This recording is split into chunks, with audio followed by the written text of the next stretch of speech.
Each and every year, the comic industry introduces loads of new characters. Often, many of them fail, but I think there's a few this year, specifically from DC and Marvel, and a couple of indies that I think have long-term potential to be big money makers within the comic book industry. And I'm going to talk about them right here. This is my top 10 new characters of 2021 that were introduced. At number 10, this isn't a person, but it is a puppy. Bitewing was introduced at Nightwing number 78. And who couldn't love a dog like this? He's got 3 legs. He's got some heroic potential. He was willing to fight. Well, I think it's actually a she. She was willing to fight the bad guys in Nightwing 78 and aid Dick Grayson in his quest. Certainly this has been proved to be a moneymaker. You look at what happened with Pizza Dog in the Hawkeye series right now, and certainly Bitewing feels like a bit of a knockoff of Pizza Dog himself. But when you look at this dog, look at that dog. Who couldn't fall in love with this dog? Certainly, Barbara Gordon was not immune.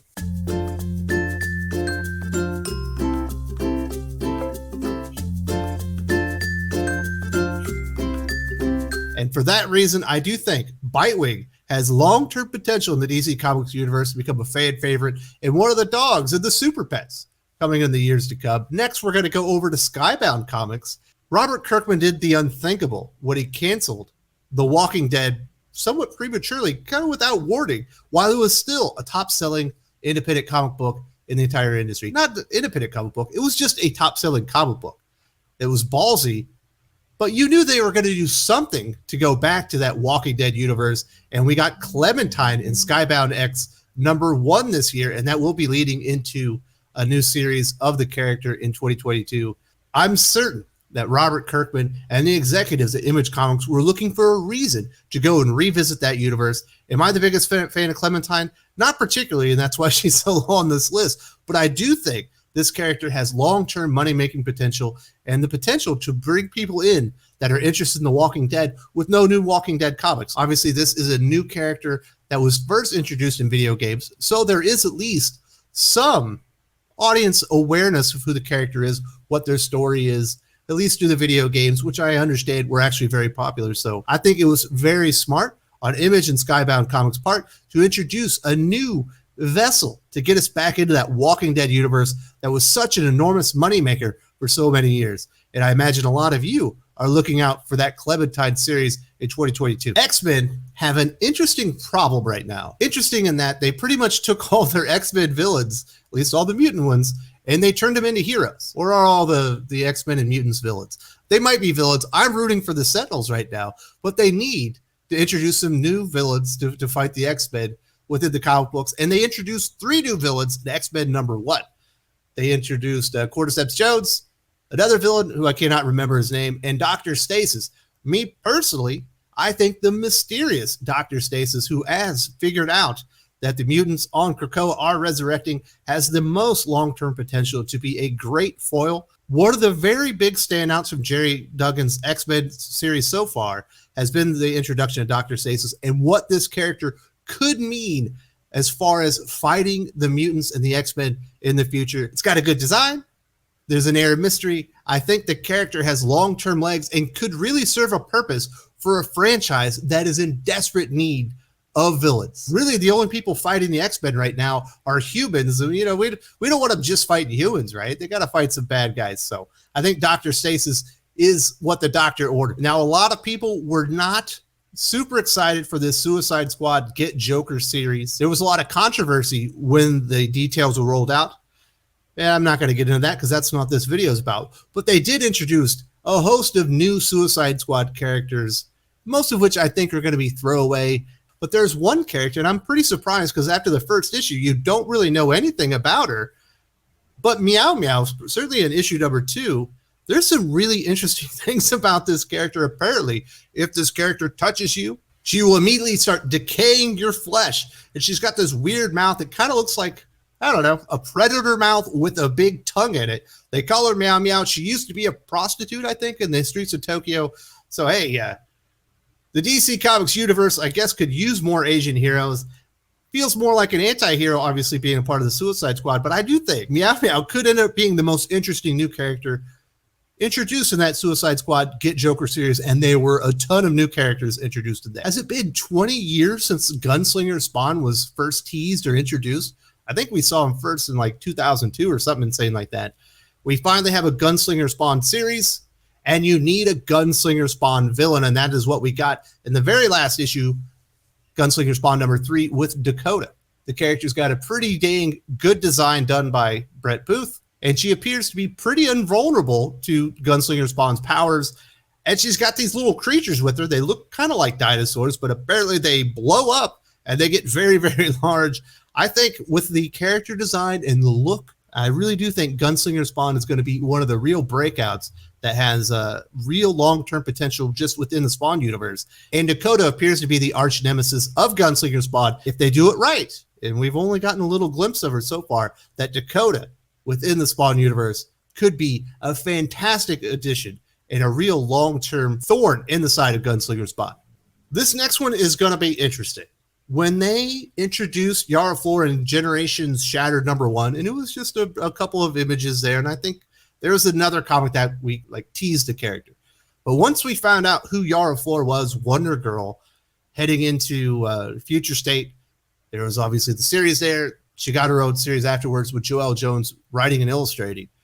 And the character design is just, whew, looks amazing. And so many people were excited about Yara Flor. The Yara gang was born. I don't know how DC did this, but they have managed to snatch defeat from the jaws of victory. And whoever made the decision to make Yara Flor absolutely boring with no stated purpose, at least within the first 2 or 3 issues of Wonder Girl, you lost DC Comics a lot of money, because this character has no momentum right now, but still has long-term potential. And I think with the right hands in the right story, could really be a standout for DC Comics in the years to come. Will they be able to rectify their mistakes? I think they're going to have to. And let's be honest, just the look of Yara Flor transcends comics, if you know what I mean. And Yara Flor is a character I do think we'll see in 10 years within DC Comics. Now we're getting into some of the characters that I personally think are some of the best new ones that have been introduced, that are pretty well fleshed out, at least initially, and could really have some real impacts on the DC and Marvel universe. At number 4, I'm going to go with Hunter's Moon, who they basically introduced in Moon Knight number 3. He looks very similar to Moon Knight himself, and he believes that he's the hand of Khonshu. And there obviously is a natural conflict between Moon Knight and Hunter's Moon. And I think we're going to get to see it play out probably over the next year, at least within Jed MacKay's very excellent Moon Knight series. The character design's great. I personally like it when you have a villain that is almost the polar opposite, similar power sets, but is using them for evil rather than good. And how far are they willing to go and kind of take advantage of the hero? I do think Hunter's Moon, with the look and the job that Jed MacKay is doing, the visibility that Moon Knight is going to be having with the Disney Plus series coming up, with I think Oscar Isaac's going to be playing the character. I think this is going to end up being a high visibility villain. I don't know that it's going to transcend the Moon Knight series, but I do think we're going to have a rejuvenation and interest in Moon Knight. And I think Hunter's Moon could end up being the number 1 villain for Moon Knight for many years to come. This next one is interesting. As many of you know, I'm not really all that excited about James Tynion's work on DC Comics in 2021. I've liked Joker, and specifically in Joker number 3, we got introduced to a handful of new villains. And I think there's it's a group of villains that really stand out because they're so different, really, than a lot of the things that we've seen in DC Comics. And that's one of my issues with all the new characters, or most of the new characters that James Tynion has introduced, is that they're very redundant. There's kind of already versions of these characters in the universe. I don't think there's anything like the Sampson family from Texas in the DC Comics universe. A bunch of hillbilly cannibals from Texas that are after the Joker and likely to impede on Batman's business. Yes, please. I think this could be a really, really cool, different villain that we've really seen, loosely based off the family in the Texas Chainsaw Massacre. So it's not exactly like the most original characters of all time. But in the Batman universe, I do think they're original. The design of the characters is exceptionally creepy, and I do think this is the one thing James Tynion created I think could really have a lasting impact on the Batman comic. Gaslamp was recently introduced in Strange Academy number 13. I personally have loved Strange Academy.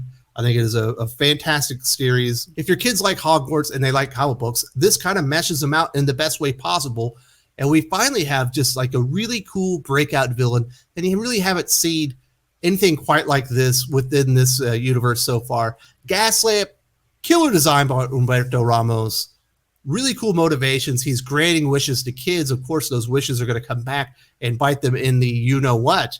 And I think that Strange Academy really has potential that's so far beyond just the comic books. We're talking television, movies, video games, and whatnot. And I think Gaslamp could be the central protagonist for this series for years and potentially decades to come if they don't screw it up. Scotty Young and Humberto Ramos have done a fantastic job setting the table to have a lot of long-term impact on the Marvel Comics universe.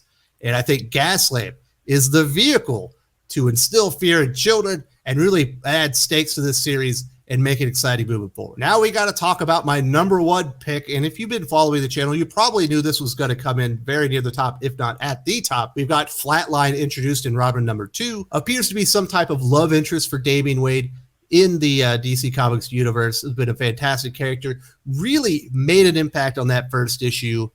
And whoever made that terrible decision to just make Yara the most boring, unexciting character of all times and lost DC money. If you made this decision, congratulations. I ain't going back. I was broke, now I can't go for that. No, and they get so attached to the schedule overlap. Living on flow and rap. I'm the go. Make it rain, because it feels like you've probably made DC Comics money. I think that Flatline has so much long-term potential. The character look is there, associated with the Batman character, has a really cool power set, has a really well fleshed out origin story. Hell, in the first appearance of the character, she did this.